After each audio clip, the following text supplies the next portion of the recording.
Ryan Foster hated the sound of metal scraping against metal. It reminded him of his childhood, of construction sites in his father's workshop. Right now, though, that scraping sound meant something was wrong with the research station's outer airlock. He pushed away from his desk where mineral samples sat waiting for analysis and grabbed his toolkit from the wall mount. The station was old, donated by some mining corporation that had gone bankrupt 15 years ago, and things broke down constantly. He made his way through the narrow corridors, boots clanging on the grated floor.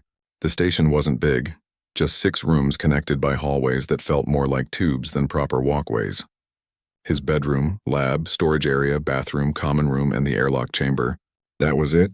That was home for the next 6 months while he studied the geological composition of Theta 7, a moon nobody cared about orbiting a gas giant nobody had bothered to name. The scraping sound came again, louder this time. Ryan frowned and picked up his pace. Then he heard something else underneath the scraping. A high-pitched noise, almost like crying. His first thought was that the atmospheric processor was failing, but he just checked it yesterday. Everything had been fine. When he reached the airlock chamber, he saw frost forming on the inner door's window. That wasn't normal. The outer door must have been compromised somehow. He checked the control panel and his stomach dropped. The outer door was sealed, but the temperature reading for the airlock chamber itself showed minus 170 degrees. Something was out there in that freezing space between the doors. The crying sound came again, clearer now. Definitely not mechanical. Ryan's hands moved on autopilot, checking the atmospheric readings. No air leak. The inner door was holding. Whatever was out there wasn't getting in, but it also wasn't going to survive much longer in that cold. He pulled up the external camera feed and his breath caught in his throat. 3 small creatures huddled against the outer door, their bodies covered in red scales that sparkled with ice crystals. They had wings folded tight against their backs and long tails curled around each other. One of them lifted its head and Ryan saw large golden eyes staring directly at the camera. Dragons. Baby dragons. Real ones. Not the stories his grandmother used to tell him before bed. Ryan had read the intelligence reports during his military service. The draconid species existed in the outer reach territories far from human space. They were warriors, merchants, and explorers. Dangerous when provoked but not actively hostile to humans. The reports had mentioned they looked reptilian, that they could fly, that they communicated through some kind of telepathy, but seeing them was different from reading about them. These babies were dying. He could see it in how they trembled, how their movements grew slower with each passing second. Ryan didn't let himself think about protocols or proper procedures. He slapped the emergency override button and the inner door hissed open. Heat rushed out of the station into the frozen airlock chamber. He grabbed an emergency blanket from the wall locker and stepped into the space between the doors. The cold hit him like a physical blow. His exposed skin burned and his lungs ached with each breath. He moved quickly, wrapping the blanket around the 3 small bodies. They were surprisingly light, none of them heavier than a house cat. Their scales felt like ice against his hands, even through the blanket. He backed into the station and hit the door control. The inner door sealed shut and he cranked the environmental controls to maximum heat. Warm air flooded the chamber. Ryan sat down on the floor, still holding the bundle of dragons and blanket. They weren't moving anymore.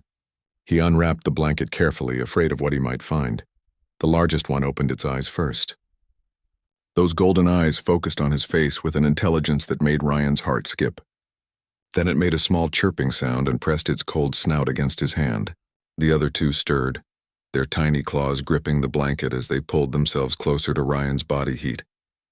He stayed there for 20 minutes, just letting them warm up.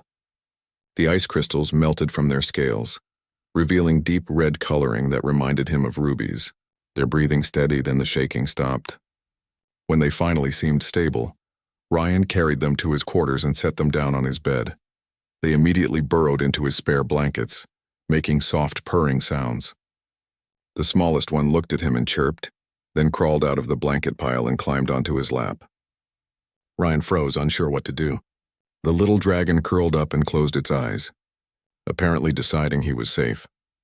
Ryan pulled out his data tablet with his free hand and started searching the station's limited database for information on draconid biology. He found basic anatomical diagrams and dietary notes, but nothing about caring for babies. Nothing about how they ended up on his station in the middle of nowhere. He looked down at the three small creatures who had somehow found their way to his doorstep.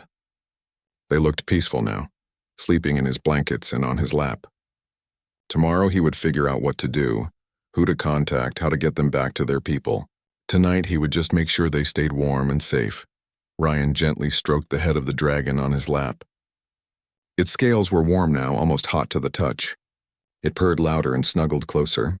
He smiled despite himself and settled back against his pillows, careful not to disturb his unexpected guests. Outside, beyond the thin walls of the research station, beyond the frozen surface of the moon, beyond the vast emptiness of space, a Draconid war fleet received a distress signal. The coordinates matched a human research station. The biosignatures matched 3 missing hatchlings, and the matriarch who commanded that fleet decided that the human responsible would pay for whatever they had done.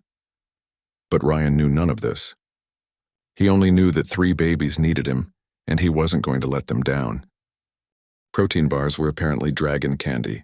Ryan discovered this on the second morning, when the smallest hatchling, the one he'd started calling Scarlet in his head, managed to tear open his emergency food supply and scatter protein bars across the entire common room. She sat in the middle of the mess, chocolate-flavored crumbs covering her snout, looking incredibly pleased with herself. The other 2, Ruby and Crimson as Ryan had mentally named them, watched from the doorway with what he could only describe as jealous expressions. Ruby launched herself across the room with surprising speed, tackling her sister and trying to steal the half-eaten bar. Crimson approached more carefully, grabbed a bar in her mouth and retreated to a safe distance before starting to eat. Ryan had given up on keeping them contained. They were too curious, too energetic, and frankly too clever. Ruby had figured out how to open doors by the second day. She just watched which buttons he pressed and memorized the sequence. Crimson could climb almost anything and seemed to enjoy perching on top of tall equipment. Scarlet followed Ryan everywhere and cried if he went into a room and closed the door. He'd also learned they were surprisingly communicative, not with words exactly, but with feelings and images that appeared in his mind. When Ruby wanted to play, he felt excitement and saw mental pictures of flying. When Crimson was curious about something, he felt her questioning thoughts. When Scarlet was scared, which happened whenever he left her sight, he felt her distress like a physical ache in his chest. The telepathy had surprised him at first. He'd read about it in the reports, but experiencing it was different. It felt natural, like learning to understand a friend's facial expressions over time. The hatchlings couldn't form complex thoughts yet, just emotions and simple images, but it was enough. Ryan cleaned up the protein bar mess, while the dragons continued their breakfast feast. He'd tried feeding them proper food yesterday, but his supplies consisted of freeze-dried meals designed for humans. They'd nibbled at the rehydrated vegetables politely, but showed much more enthusiasm for the protein bars, especially the chocolate ones. He made a mental note to ration those carefully. After breakfast, he attempted to continue his research work. The mineral samples weren't going to analyze themselves, and he was already behind schedule. He sat at his desk, pulled up his data files, and immediately had Ruby land on his keyboard. She chirped at him and walked across the keys, managing to close 3 important documents in the process. Crimson claimed the top of his monitor as her perch, her tail hanging down and occasionally swishing across the screen. Scarlet simply climbed onto his chest and refused to move, making comfortable purring sounds that vibrated through his entire torso. Work was clearly not happening today. Ryan gave up and decided to run system checks instead. The hatchlings could follow him around the station while he made sure everything was functioning properly. He stood up, gently relocating Scarlet to his shoulder, where she immediately dug her tiny claws into his shirt for balance. They made their way to the environmental control room first. Ryan checked the air processors, water recyclers, and temperature regulators while explaining what each system did. He didn't expect the hatchlings to understand, but talking to them felt less lonely than working in silence. Ruby seemed fascinated by the blinking lights on the control panels. Crimson studied everything with careful attention. Scarlet just purred on his shoulder, content to be near him. In the storage bay, Ruby discovered a box of spare parts and decided it made an excellent nest. She dragged tools and components into a pile and settled on top like a tiny dragon guarding treasure. Ryan let her keep it. The parts weren't critical anyway. The power generator room was warm, heated by the fusion reactor that kept the station running. All three hatchlings immediately perked up and rushed toward the heat source. They pressed against the safety barriers, soaking up the warmth with obvious pleasure. Dragons apparently liked it hot. Ryan sat on the floor and watched them. They were beautiful in an alien way with their jewel-bright scales and intelligent eyes. Their wings were still too small for flight, just tiny things that they flapped sometimes when excited. Their tails were proportionally long, used for balance and apparently for wrapping around things they wanted to keep close. He pulled out his data tablet and started taking notes. If he was going to care for these hatchlings, he needed to understand them better. Preferred temperature range, dietary preferences, sleep patterns, behavioral tendencies. Scientific observation was something he was good at. Ruby liked exploring and testing boundaries. She was the first to try new things and the boldest when facing the unknown. Crimson was more cautious, always watching and thinking before acting. She noticed details Ruby missed. Scarlet was the smallest and seemed the most emotionally connected to Ryan specifically. She became distressed when separated from him but calmed instantly when reunited. They were individuals, not just generic babies. They had personalities and preferences and distinct ways of interacting with the world. Ryan found himself smiling as he wrote, documenting their quirks and habits. That afternoon he tried to figure out where they'd come from. He checked the station's external sensors and found something interesting. 2 weeks ago, something had passed through the system. The sensors had logged it as space debris, too small to be a ship but too large to be a natural object. It had been on a trajectory that would have brought it close to Theta 7 before moving on. A container, maybe. An escape pod? Something that had dumped 3 baby dragons on his doorstep before continuing into the void. Ryan traced the trajectory backward but couldn't determine an origin point. Whatever it was had come from deep space, possibly from outside the mapped territories.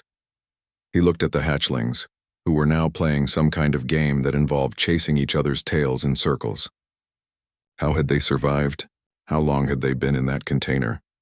The questions piled up with no good answers. That evening, Ryan made dinner for himself and shared portions with his guests. The hatchlings ate enthusiastically, then demanded more protein bars for dessert.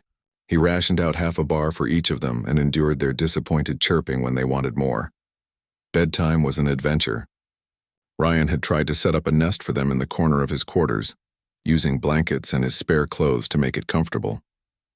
The hatchlings had looked at the nest, looked at his bed, and unanimously decided his bed was better. They climbed onto his chest the moment he lay down, forming a warm pile of scales and purring that made his whole body vibrate. Ryan stared at the ceiling and tried to think about his options. He should contact someone, report the hatchlings, arrange for them to be returned to their people. But who would he contact? The nearest human outpost was 3 weeks away by ship. The Draconid territories were even further, and he had no way to communicate with the dragons themselves about where they belonged. For now, the hatchlings were his responsibility. They trusted him, had bonded with him, depended on him. He couldn't just abandon them. Scarlet snuggled closer to his neck, her warm breath tickling his skin. Ruby sprawled across his chest with complete disregard for his comfort. Crimson curled up by his side, her tail wrapped loosely around his arm. Ryan closed his eyes and let himself relax. Tomorrow he would figure things out. Tonight, 3 baby dragons needed sleep and safety, and he could provide both. That would have to be enough. Space folded and unfolded as the red-scale war fleet dropped out of faster-than-light travel. 27 ships materialized in perfect formation around the small research moon, their hulls painted in crimson and gold that caught the distant starlight. On the command deck of the flagship, matriarch Sarah gripped the arms of her throne so hard her claws left marks in the metal. Her hatchlings were down there. Her babies, alone with a human. The sensor officer, a young male named Frost, worked his controls with shaking hands. Everyone on the bridge could feel their matriarch's rage. It pressed against their minds like a physical weight, making it hard to think clearly. Sarah was trying to control herself, but fury and fear made a dangerous combination. Frost finally spoke, his voice barely steady.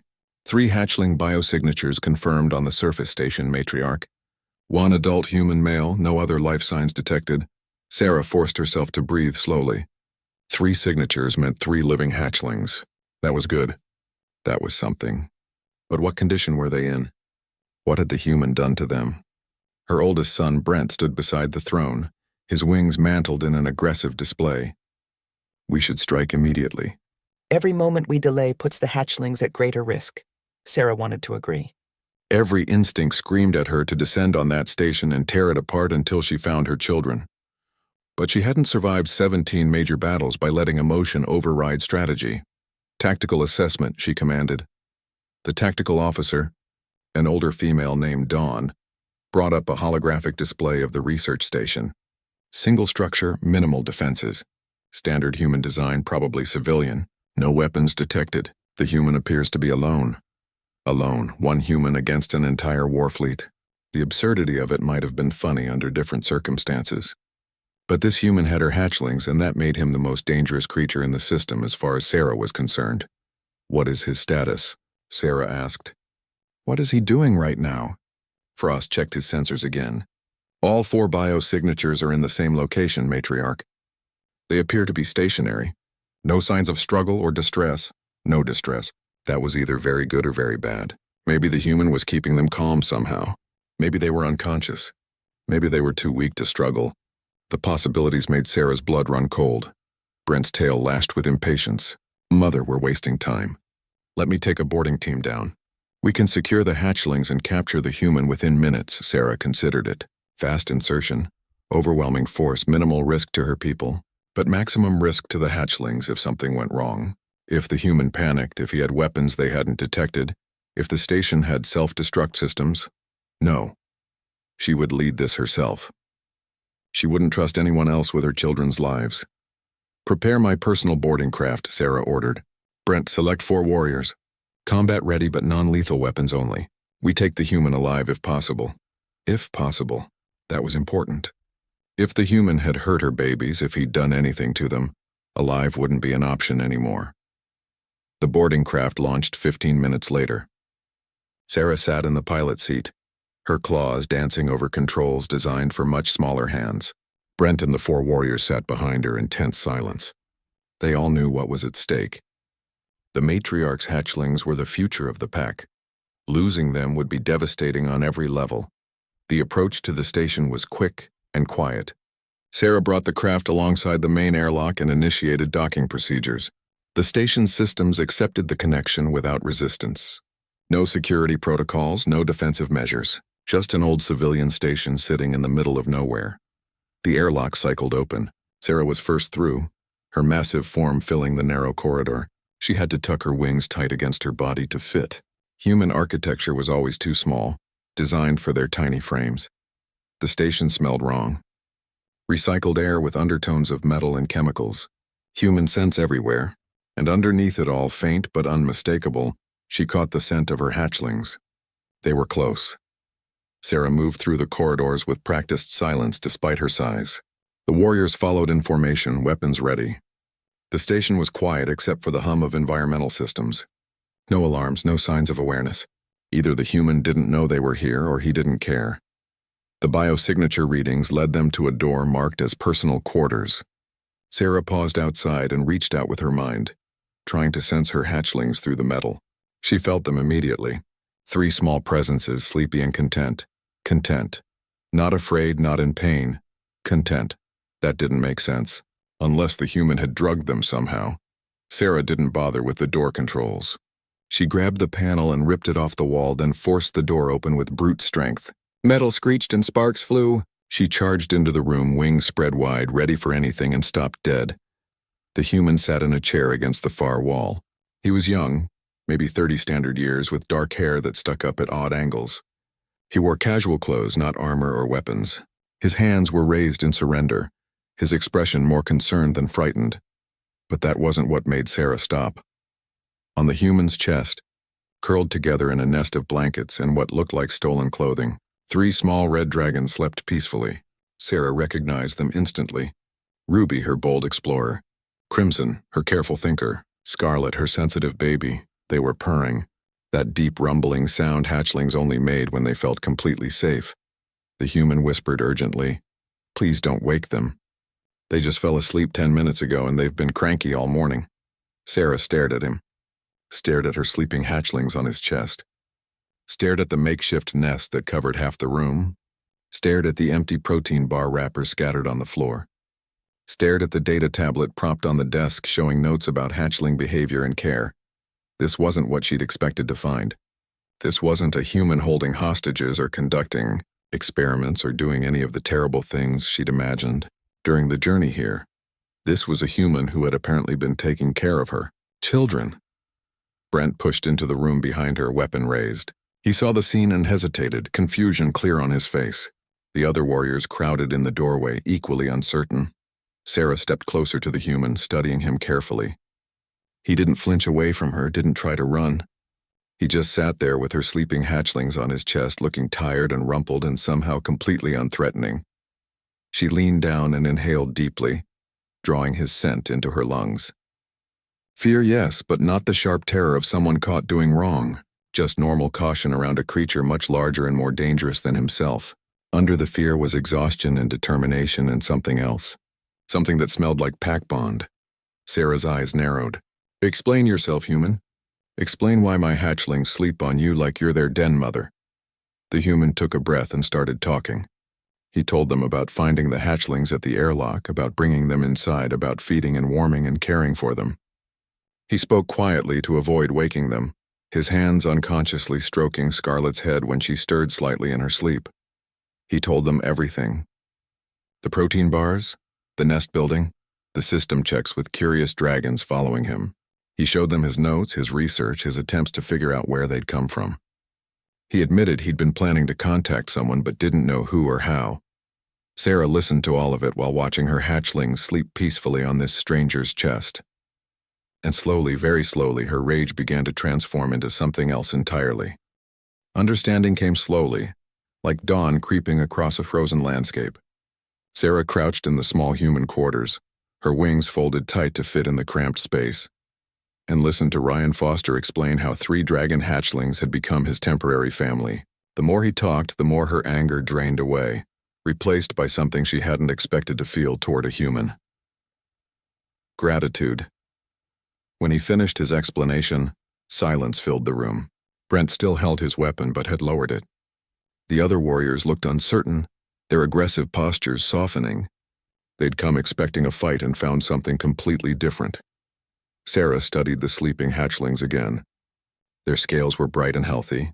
Their breathing was steady and strong. They showed no signs of distress or injury. In fact, they looked better than they'd looked before the transport accident that had lost them in space. On Ryan's chest, Scarlett made a small, squeaking sound and shifted in her sleep. Ryan's hand moved automatically to steady her, his touch gentle and practiced. He'd done this before, probably many times over the past few days. The gesture was unconscious, natural, the kind of thing a parent did without thinking. Sarah made a decision. Warriors, withdraw to the corridor. Brent, stay with me.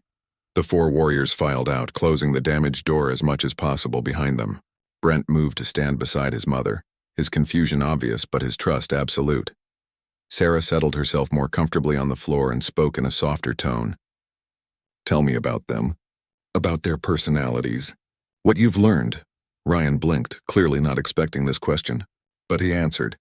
He told her about Ruby's curiosity and fearlessness, how she explored everything and tested every boundary. About Crimson's careful intelligence, how she watched and learned before acting. About Scarlett's attachment to him, how she cried when separated and calmed only in his presence.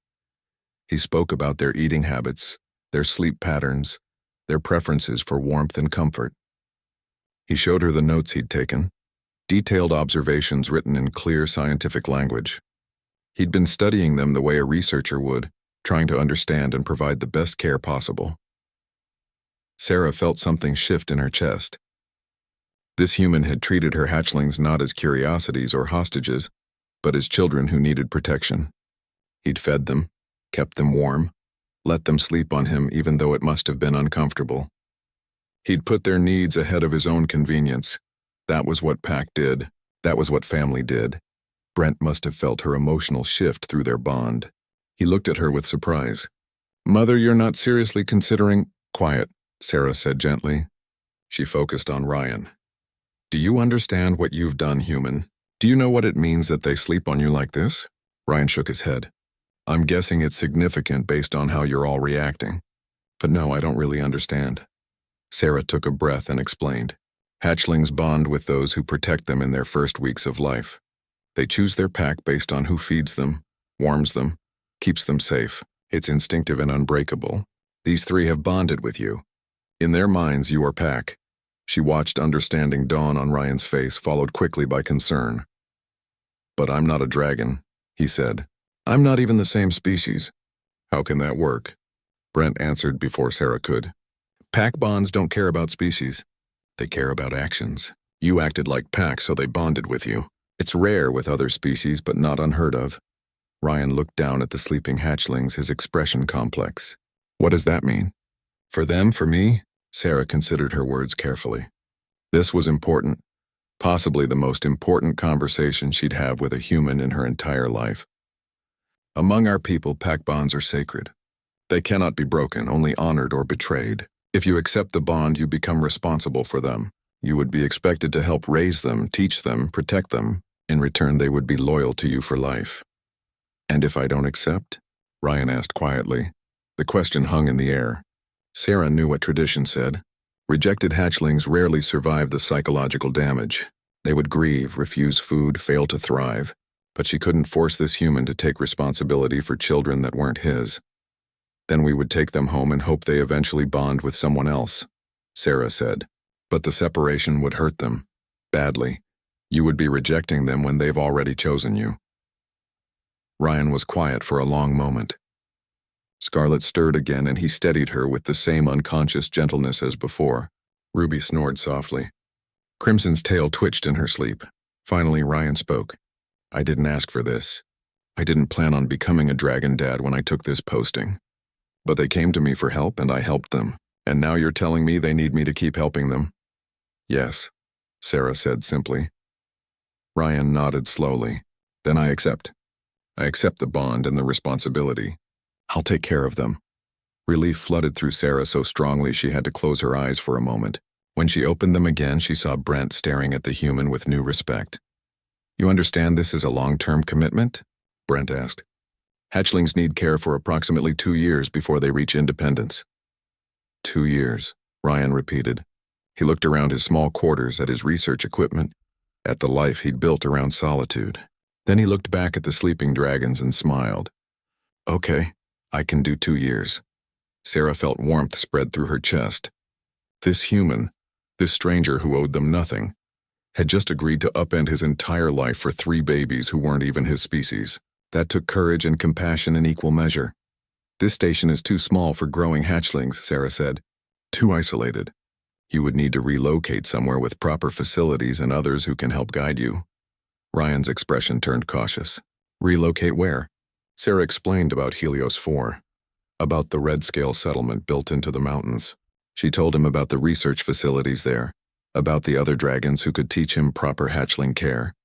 She didn't phrase it as an order. She couldn't. Pack bonds were chosen, not commanded. But Ryan understood the implication. Stay here alone and struggle, or come with them and have support. I'd need to report to my research institute, Ryan said. Tell them I'm relocating. They'll want explanations. You can tell them whatever you wish, Sarah said. But understand this, human. You've accepted a pack bond with hatchlings of the red scale. That makes you red scale as well. We protect our own. The weight of those words settled over the room. Ryan Foster had just become the first human member of a Draconid war pack. The political implications alone would keep the diplomats busy for years. But right now, in this moment, all that mattered was 3 sleeping hatchlings and the human they'd chosen as family. On Ryan's chest, Ruby finally woke up. She lifted her head, blinked sleepily, and saw Sarah. For a moment, she just stared. Then recognition flooded through her small mind, and she squealed with joy. Mom! The mental projection was clear enough that even Ryan felt it. Ruby launched herself off his chest in a flurry of wings and scrambled toward Sarah. The movement woke her sisters, who saw their mother and reacted with equal excitement. Sarah caught all 3 hatchlings, gathered them close, felt their small bodies pressed against her scales. They chirped and squeaked and projected feelings of joy and relief and love. Tears formed in Sarah's eyes. Her babies were alive and healthy and home. But then something unexpected happened. Scarlett pulled away from the reunion and looked back at Ryan. She chirped uncertainly, torn between her mother and the human who'd cared for her. Ryan smiled at her. "It's okay, little one. Go be with your family," but Scarlett didn't go. She climbed down from Sarah's grip and scrambled back to Ryan, climbing onto his shoulder and pressing her snout against his neck. Ruby and Crimson watched, then joined their sister, choosing to stay with the human even though their mother was right there. Sarah understood then. Really understood. Her hatchlings had made their choice. They wanted both their birth mother and their adopted packmate. They'd expanded their definition of family to include a human, and Sarah found that she was okay with that. The transport ship felt enormous compared to the research station. Ryan wandered the corridors with 3 hatchlings following him like ducklings, trying not to look overwhelmed by the scale of everything. The ceilings were high enough for dragons to fly in, the doorways wide enough for creatures with wingspans measured in meters.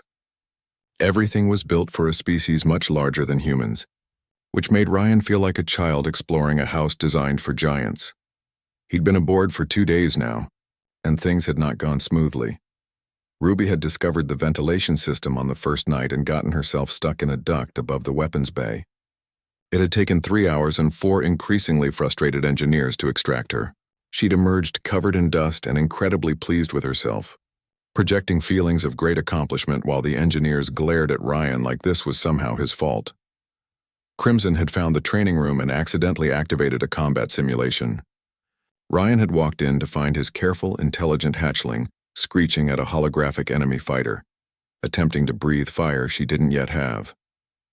The simulation had taken 20 minutes to shut down because Crimson kept triggering the motion sensors. Scarlett, true to form, had stayed close to Ryan except for one terrifying incident involving the engine room. She'd wandered off while Ryan was distracted with Ruby's ventilation adventure, found her way to engineering, and fallen asleep on a heat vent. The temperature alarms had gone off. Engineers had panicked thinking they had a coolant leak. Security had been called, and Ryan had found his smallest hatchling sleeping peacefully, while 20 crew members rushed around trying to diagnose a problem that didn't exist. The chief engineer, a massive older dragon named Frost, had handed Scarlett back to Ryan with an expression that promised violence if it happened again. Now Ryan sat in his assigned quarters trying to figure out how to keep 3 curious hatchlings entertained on a warship. The quarters were actually quite nice, with a proper sleeping nest built into the wall and human amenities like a bed and desk. But nice quarters didn't solve the problem of hatchlings who wanted to explore everything. A knock on the door interrupted his thoughts. It was a gentle knock, not the aggressive banging he'd come to expect from frustrated crew members. He opened the door to find an older dragon waiting patiently. She was smaller than Sarah, with scales that had faded from bright red to a softer pink with age. Her eyes were kind and amused. "I'm Grace," she said, her mental voice much clearer than the hatchlings. "Sarah thought you might need help." Ryan could have cried with relief. "Yes, please, I have no idea what I'm doing." Grace entered the quarters and immediately spotted the 3 hatchlings attempting to build a nest out of Ryan's spare clothes. She made a sound that might have been laughter. "They like you," she observed. "That's good. Makes training easier when they want to please you." Over the next several hours, Grace taught Ryan the basics of hatchling management. How to channel their curiosity into learning instead of chaos. How to recognize when they were overstimulated and needed quiet time. How to establish boundaries without breaking their trust. She showed him proper feeding techniques. The protein bars were fine as occasional treats, but hatchlings needed more varied nutrition. The ship's galley could provide suitable meals if he asked the right way. She demonstrated games that burned energy while teaching important skills. She explained the developmental stages he could expect over the next few months. Most importantly, she taught him basic Draconid communication. The language was partially telepathic, but also had verbal components. Certain chirps meant specific things. Different growls conveyed different emotions. The position of wings and tail indicated mood and intent. Ryan absorbed everything like a man dying of thirst finding water. Grace was patient, repeating things when he struggled, encouraging him when he got things right. By evening, he could understand the hatchlings much better and they seemed less frustrated trying to communicate with him. "You're doing well," Grace said as she prepared to leave. "Better than most first-time den parents, actually." Ryan laughed tiredly. "I've caused 3 minor emergencies in 2 days. Yes, and you'll cause several more before you reach Helios 4, Grace said cheerfully. Hatchlings are contained explosions. Your job isn't to prevent the explosion, just to make sure it happens safely. After Grace left, Ryan felt more confident. He could do this. He just needed to learn and adapt and ask for help when necessary. The next few days passed with fewer disasters. Ryan established routines that kept the hatchlings busy. Morning was for learning, with Grace stopping by to teach them basic skills like wing control and temperature regulation. Afternoon was for exploration, but Ryan made sure they explored approved areas with supervision. Evening was for quiet time, stories, and sleep. The stories surprised him. Dragons loved stories, Grace had explained. Hatchlings learned history and values through storytelling, so Ryan told them stories from Earth, about mountains and oceans and animals they'd never seen. He told them about his childhood, his parents, his grandmother who had first sparked his love of geology with her rock collection. The hatchlings listened with rapt attention, projecting feelings of curiosity and wonder. They especially loved stories about human children, fascinated by the idea that humans also started small and helpless. Ruby asked questions constantly, wanting to know everything about everything. Crimson noticed details and pointed out inconsistencies in his stories, keeping him honest. Scarlet just snuggled close and purred, content to listen to his voice regardless of the words. Ryan also started learning about dragon culture from various crew members. Most were initially suspicious of the human among them, but they warmed up when they saw how the hatchlings adored him. Dragons valued family above almost everything else, and someone the hatchlings trusted earned respect. He learned about the Red Scale Pack's history, about matriarch Sarah's rise to leadership, about the wars they'd fought and the territories they'd claimed. He learned about pack bonds and honor codes and the complex social structures that governed dragon society. He learned that accepting the hatchlings meant accepting everything that came with them, their people, their culture, their conflicts. He wasn't just Ryan Foster anymore. He was Ryan Foster of the Red Scale Pack, and that meant something. On the 5th day, a young warrior named Swift approached him in the corridor. Swift looked nervous, his wings twitching with uncertainty. "The others are talking," Swift said quietly. "About you. About whether a human can truly be Red Scale." Ryan had expected this. "What do you think?" Swift looked at the hatchlings playing nearby, chasing each other's tails in circles. "I think those hatchlings chose you. And I think our matriarch trusts you. That's enough for me." It was a small thing, one dragon's acceptance. But it felt significant. Ryan was building bridges, one interaction at a time. That evening, Sarah summoned him to her quarters. Ryan went nervously, bringing the hatchlings because leaving them behind wasn't an option. Sarah's quarters were larger and more ornate than his, with perches and nests and displays that showed her achievements. "Sit," Sarah invited, gesturing to a cushioned area clearly added for his benefit. Ryan sat. The hatchlings immediately climbed on him, their favorite perch. Sarah watched this with an expression he couldn't quite read. "We'll reach Helios 4 tomorrow," Sarah said. "I wanted to discuss what happens next." Ryan nodded, listening carefully as she explained. He would have quarters in the settlement, near her family's residence. Other pack members would help with the hatchlings when he needed rest. He could continue his research at the local facility. He would be expected to participate in certain pack ceremonies and gatherings, and there would be a formal adoption ceremony. A recognition of the bond that already existed, a public acknowledgement that he was now Red Scale. "You don't have to accept," Sarah said. "You've already done more than anyone could ask. But the offer stands." Ryan looked at Ruby, trying to eat his shoelaces. At Crimson, studying the decorative displays with obvious interest. At Scarlet, pressed trustingly against his chest. He thought about his old life, alone on a research station, studying rocks and avoiding people. He thought about his new life, surrounded by dragons and noise and constant chaos. He thought about which version of himself was happier. The answer was obvious. "When is the ceremony?" Ryan asked. Sarah smiled, fierce and genuine. "Tomorrow at sunset. The pack will witness your adoption. You'll be family officially, not just practically. Tomorrow his life would change completely and permanently. Tomorrow he would become something no human had ever been before." Ryan found he was looking forward to it. Helios 4 looked like something from a fantasy painting. The red-scale settlement stretched across a mountain range that glowed deep red in the afternoon sun, carved partially into the rock and partially built on platforms that extended out over steep valleys. Dragons flew between the levels, their wings catching the light as they moved. The architecture blended natural stone formations with advanced technology in ways that shouldn't have worked, but somehow did. Ryan pressed his face against the transport window, trying to see everything at once. The hatchlings crowded around him, equally curious about their home. Ruby chirped excitedly and flapped her still small wings. Crimson studied the settlement with focused intensity, already mapping it in her mind. Scarlet just pressed against Ryan's side, finding comfort in his presence rather than the view. The landing platform was crowded with dragons waiting to see the human who had saved their matriarch's hatchlings. Ryan felt hundreds of eyes on him as he descended the transport ramp, carrying his single bag of belongings while 3 baby dragons scrambled around his feet. Sarah waited at the base of the ramp, along with Brent and several other important-looking dragons. But there were also younglings, curious adolescents who pushed forward to see the hatchlings and their strange new packmate. "Welcome to Helios 4, Sarah said formally. Then more quietly, "Welcome home." Home. The word felt strange and right at the same time. Ryan nodded, unsure what to say. The crowd parted as Sarah led them through the settlement. Dragons stared openly but not hostilely, their expressions ranging from curiosity to amusement to cautious acceptance.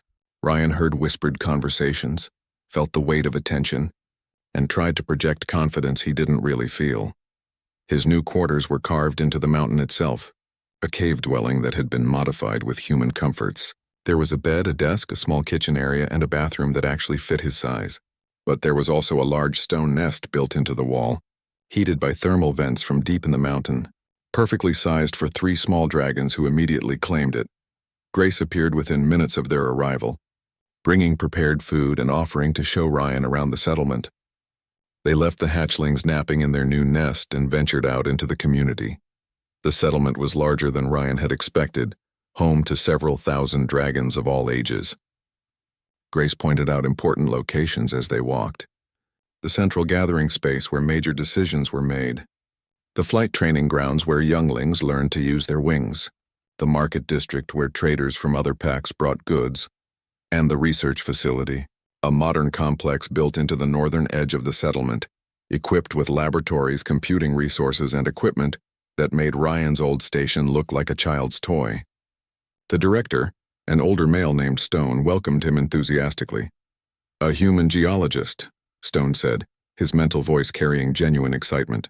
"Do you know how rare that is out here? Most humans stay in their own territories. We've been trying to recruit one for years." Stone showed him to a personal lab space already set up with basic equipment. "This is yours. Requisition whatever else you need. We have several ongoing geological surveys you might find interesting. The mountain range here has some unique mineral formations that nobody's fully cataloged." Ryan felt excitement building. Real research opportunities, proper equipment, interesting projects. This wasn't exile or obligation. This was opportunity. That evening, Grace helped him prepare for the adoption ceremony. She explained what would happen, what he needed to say, what the ritual meant. Ryan listened carefully and tried not to feel nervous about becoming the center of attention for an entire dragon pack. The ceremony took place at sunset, in the central gathering space. The entire settlement seemed to have turned out, hundreds of dragons arranged in a massive circle. Sarah stood at the center, magnificent in formal armor decorated with the red and gold of her pack. Brent and the other senior warriors flanked her, witnesses to what was about to happen. Ryan walked to the center with the 3 hatchlings following him. The crowd parted silently, all eyes tracking his movement. When he reached Sarah, he stopped and waited, heart pounding. Sarah spoke, her voice amplified somehow so everyone could hear. "We gather to witness a pack bond. These hatchlings, Ruby, Crimson, and Scarlet of the Red Scale, have chosen their packmate. They have chosen Ryan Foster, human, as one who protected them when they were helpless, who fed them when they were hungry, who gave them safety when they had none." She paused, letting the words sink in. "Among our people, such bonds are sacred. They cannot be forced, only accepted. Ryan Foster, do you accept the responsibility of pack? Do you pledge to protect these hatchlings, to guide them, to stand with them as family?" Ryan's voice was steady when he answered. "I do. I accept the bond and all that comes with it. Sarah nodded. And do you accept the Red Scale as your pack? Do you pledge to honor our ways, to stand with us in times of trouble, to be counted among us as family? This was the bigger question. This was permanent. This was everything. Ryan looked at the 3 hatchlings sitting at his feet, looking up at him with absolute trust.